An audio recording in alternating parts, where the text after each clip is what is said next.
आज हम जानेंगे उंगलियों के ऊपर आटा क्यों लगाया है और ग्लास में से घी को कैसे बाहर निकालें। Hello, good morning viewers, welcome to back our channel. आप सब कैसे हो? उम्मीद करती हूँ आप सब बहुत अच्छे होंगे। आज का वीडियो एंड तक देखिएगा। सबसे अच्छी बात यह है, इस वीडियो को देखने और अपनाने में आपका 1 रुपया भी खर्च नहीं होगा। बहुत ही कमाल के टिप्स मैं आपको बताने वाली हूँ, तो वीडियो को एंड तक देखते रहिएगा। देख लेते हैं आज का पहला यूजफुल टिप। जब भी हम घी वगैरह को किसी ग्लास कंटेनर में रखते हैं तो अक्सर इस तरह की दिक्कत होती है कि इसे बाहर निकालें कैसे। जैसे तैसे हम सारा तो निकाल लेते हैं, पर अगर इसे डिशवॉश से हम क्लीन करने जाते हैं तो काफ़ी ज़्यादा हमारा डिशवॉश जेल खत्म होता है और ये ठीक से क्लीन भी नहीं होते हैं। तो आप इसमें गर्म पानी डालने की बजाय इसे धूप में रख दीजिए। फिलहाल में काफ़ी ज़्यादा गर्मी हो रही है, या किसी ग्लास कंटेनर में भी घी रखा हुआ है और आपको कंटेनर साफ़ करना है तो धूप में रख दीजिएगा। घी अपने आप मेल्ट हो जाता है। इसके बाद में आप इसे नॉर्मल क्लीन कर लीजिए। अगला यूजफुल हैक मेरा मिर्ची से जुड़ा हुआ है। जब भी हम हरी मिर्ची को काटते हैं, बहुत सारे लोगों की ना स्किन सेंसिटिव होती है। जैसे ही मिर्ची को हाथ लगाते हैं या मिर्ची को कट करते हैं तो बहुत तीखी जलन होती है। मुझे भी शुरू में जब मैं खाना बनाना स्टार्ट करी थी तो मेरी स्किन बहुत ज़्यादा सेंसिटिव थी। मुझे जैसे ही मिर्ची को हाथ लगाती थी लगभग 5-6 घंटे हो जाते थे, जलन जाती ही नहीं थी। बर्फ़ वाले पानी में हाथ डिप करके रखना होता था। रात को 2-2, 3-3 बज जाते थे, फिर भी हाथों की जलन नहीं जाती थी, क्योंकि कुछ ट्रिक्स पता ही नहीं थे।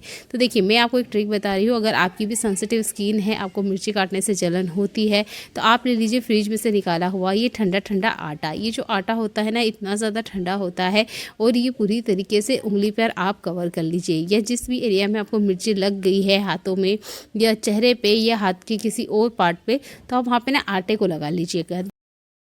चाहे तो आप आटा लगा के थोड़ा सा फ्रिज में रख सकते हैं, और जब अच्छे से ठंडा हो जाएगा या फ्रीज़र में रख दीजिए, जल्दी से ठंडा हो जाता है। उसके बाद में आप फिंगर वगैरह पे अच्छे से कवर कर दीजिएगा। 10 मिनट तक रहने दीजिएगा। इसके बाद में आप देखेंगे हाथों में से मिर्ची का जो तीखापन है वो एकदम से हट जाता है। आपको बर्फ़ वाले पानी की ज़रूरत नहीं होगा। उम्मीद करती हूँ ये छोटा सा हैक है आपको पसंद आया होगा, और यही ट्रिक ना आप तब भी अप्लाई कर सकते हैं जब खाना बनाते वक्त गरम गरम बर्तनों को हम टच कर देते हैं। अनजाने में ही सही, हम कुकर को हाथ लगा लेते हैं, चाय वगैरह बनती है तब हाथों पे चाय गिर जाती है, या दूध को हम हाथ लगाते हैं तो हमारे हाथों में जलन हो जाती है। तब आप इस आटे वाले ट्रिक को यूज़ कर सकते हैं। बिना किचन में बाहर जाए हुए आप इस आटे वाले ट्रिक को इस्तेमाल कीजिएगा। आपके हाथों में बहुत आराम भी मिलेगा और 10 मिनट के अंदर आपके हाथ ठीक हो जाएंगे। छाले वगैरह बिल्कुल नहीं आते हैं। स्पेशल ये ट्रिक मिर्ची के लिए काम करती है, क्योंकि बहुत सारे लोगों की स्किन सेंसिटिव होती है, जिन्हें मिर्ची से काफ़ी ज़्यादा तीखी जलन होती है। देख लेते हैं आज का अगला यूजफुल हैक। दूध गर्म करते हुए क्या आपके साथ भी ऐसा होता है कि दूध उफन जाता है, या फिर दूध गर्म होने में बहुत ज़्यादा टाइम लेता है? तो देखिए, जब भी आप दूध गर्म करें, कोशिश कीजिएगा 5 मिनट का अलग से टाइम निकालें और गैस के पास ही खड़े रहें। आप भी चाहते हैं गैस की थोड़ी सी बचत हो, तो गैस के पास ही खड़े रहें। जो दूध आपका 5 मिनट में बॉईल होता है ना, वो 3 मिनट के अंदर ही हो जाएगा। हाई फ्लेम पे रखिए और इसे थोड़ी देर ढक दीजिए।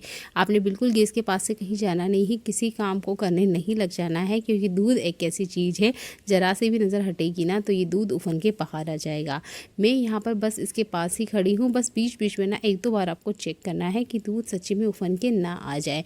दूध गर्म करते वक्त अगर आप इन सावधानी को रखते हैं तो ना दूध कभी उफन के बाहर आएगा। और दूध गर्म होते वक्त कोशिश कीजिएगा कि आप गैस के फ्लेम पर ध्यान ज़रूर रखें। इसे बिल्कुल ही हाई फ्लेम पर रखना है। देखेंगे आप बहुत जल्दी ये दूध गर्म हो जाता है। तो यहाँ पर 2 बार मैंने इसे बीच में चेक किया और देखा कि साइड में से मुझे आवाज़ आने लग गई थी कि हाँ, दूध गर्म होने लग गया है। क्योंकि जब हाई फ्लेम पे हम दूध को गर्म करते हैं तो बहुत जल्दी से ये गर्म होने की आवाज़ देता है। एक स्टील से जब ये टच होता है ना, तो दूध की आवाज़ आती है कि हाँ, दूध गर्म होने लग गया है। इसके बाद में आपने दूध को ढकना नहीं है, और कोशिश कीजिएगा दूध में 1 बॉयल आने के बाद गैस बंद कर देना है। दूध से ज़्यादा मलाई पाने के चक्कर में हम दूध को मीडियम फ्लेम पे रख देते हैं। इससे दूध की पूरी न्यूट्रिशन वैल्यू ख़त्म हो जाती है, फैट बिल्कुल ख़त्म हो जाता है। तो ये सब मत कीजिएगा। दूध में बस 1 बॉयल लाएं और उसके बाद में गैस को बंद कर दें। ये दूध उबालने का सही तरीका है। गर्मियों आती ही हमारे शरीर में बहुत सारे बदलाव होते हैं। मौसम में काफ़ी सारी गर्माहट होती है, तो पैरों में जलन, पेट में जलन, सिर दर्द, चक्कर आना, काफ़ी सारी चीज़ें होती है। ये है एक आयुर्वेदिक फ्रूट जिसे हमें गर्मियों की सीज़न में ज़रूर खाना चाहिए। इसका नाम आप ज़रूर मुझे कमेंट करके बताइएगा, नहीं तो हम तो आपको बताएंगे ही। इस फ्रूट को खाने से आपकी भूख बढ़ती है, कब्ज में ये राहत दिलाता है, मधुमेह रोगी यानी अगर शुगर पेशेंट है तो उन्हें ये ज़रूर लेना चाहिए, कफ को दूर करता है, मसूड़ों की कोई समस्या है तो उसे भी हटाता है। सबसे बड़ी अच्छी बात यह है ये खून की कमी को दूर करता है। ये होता है बेल पत्र वाला फल, हमारे यहाँ इसे बिल्ला कहा जाता है, आपके यहाँ इसे क्या कहा जाता है कमेंट जरूर करके बताइएगा। ये फ्रूट हमारे गार्डन में भी है और हम जिस कॉलोनी में रहते हैं ना वहाँ पर बहुत सारे पेड़ हैं। हमें इतना उसके बारे में नहीं पता था जितना कि बाहर से लोग आते हैं और इस फ्रूट को लेके जाते हैं। कहते हैं गर्मियों के सीज़न में इसका जूस ज़रूर पीना चाहिए। पर डे अगर आप इसे पीते हैं तो मुझे नहीं लगता आपको कूलर ऐसे की ज़रूरत होगी, क्योंकि यह फ्रूट समर सीजन में ही आता है और इसे समर में ही खाया जाता है। ये इतना ज़्यादा ठंडा होता है कि आपके पेट दर्द को बहुत ज़्यादा ही आराम दिलाता है। बदहज़मी अगर हो रही है तो उससे राहत दिलाएगा, दस्त रोकने में उपाय करता है, शरीर में खून की कमी को दूर करता है, क्योंकि गर्मी आते ही ये समस्याएं अक्सर हमें होती है। बदहज़मी होती रहती है, बार बार हम इनो लेते हैं, नींबू पानी लेते हैं और न जाने कितनी दवाइयाँ हैं। दस्त हो जाते हैं क्योंकि गर्मी में हम कुछ भी भारी खाना नहीं खा सकते, पेट दर्द लगा रहता है, पैरों में जलन होती है, दिन भर हमें कुछ ना कुछ ठंडे चाहिए ही होता है। तो देखिए इन सारी समस्याओं का ये समाधान है, ये एक फ्रूट। आप इसे ज़रूर अपने घर में लेकर आए, ये बहुत जल्दी ख़राब भी नहीं होते हैं। एक बार आप ले आइए, 15 दिन तक ही ऐसे के ऐसे ही रहते हैं।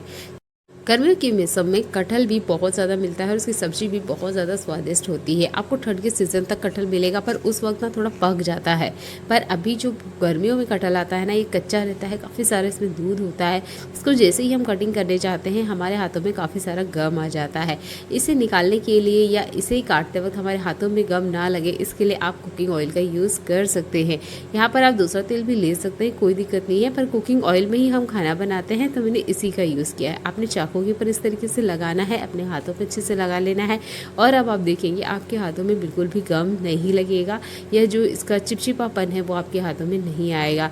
आप अगर डायरेक्ट इसी तरीके से काटने जाते हैं तो आप देखते होंगे इसका गम छुटाना बहुत ज़्यादा दिक्कत भरा काम हो जाता है। साबुन सोडा कुछ भी लगा लीजिए, हाथों में निकलता नहीं है।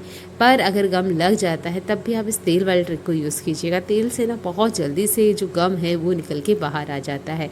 अच्छा, अब आप सोच रहे होंगे हमने कुकिंग ऑयल का क्यों यूज़ किया है, ये तो हम घर पे ट्रिक का यूज़ कर सकते हैं, बाहर रहें तो क्या करें, या जहाँ से हम कटवा के ला रहे हैं उस वक्त क्या करें।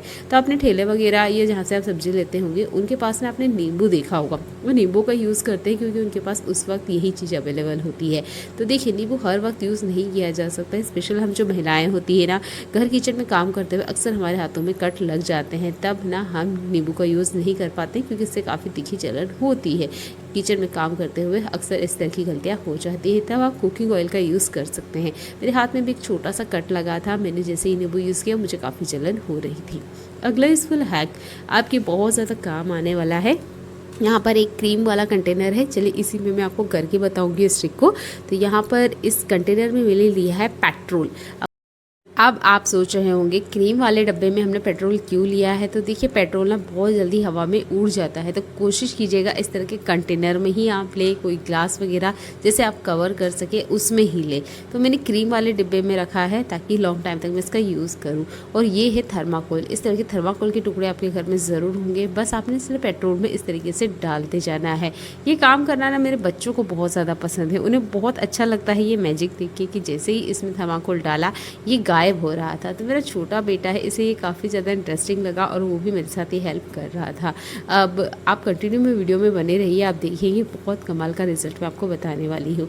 तो आपने इसके अंदर बस थर्माकोल डालते जाना है, आपको खुद इसकी थिकनेस पता चल जाएगी, या एक टाइम पे जो इसका पेट्रोल है वो ख़त्म हो जाएगा, जितना थर्माकोल है वो कुछ इस तरीके से मेल्ट हो जाएगा। इसे मैंने कंटेनर में या इस तरह की जो क्रीम वाले डिब्बे में इसलिए रखा है ताकि अगले 6 महीने बाद भी जब मैं खोलूँ ना तो मुझे ऐसा का ऐसा ही मिले। तो कोशिश कीजिएगा इस तरह के कंटेनर का आपने यूज़ करना है। इसका यूज़ करेंगे हम हमारे घर की सैंडल को ठीक करने के लिए।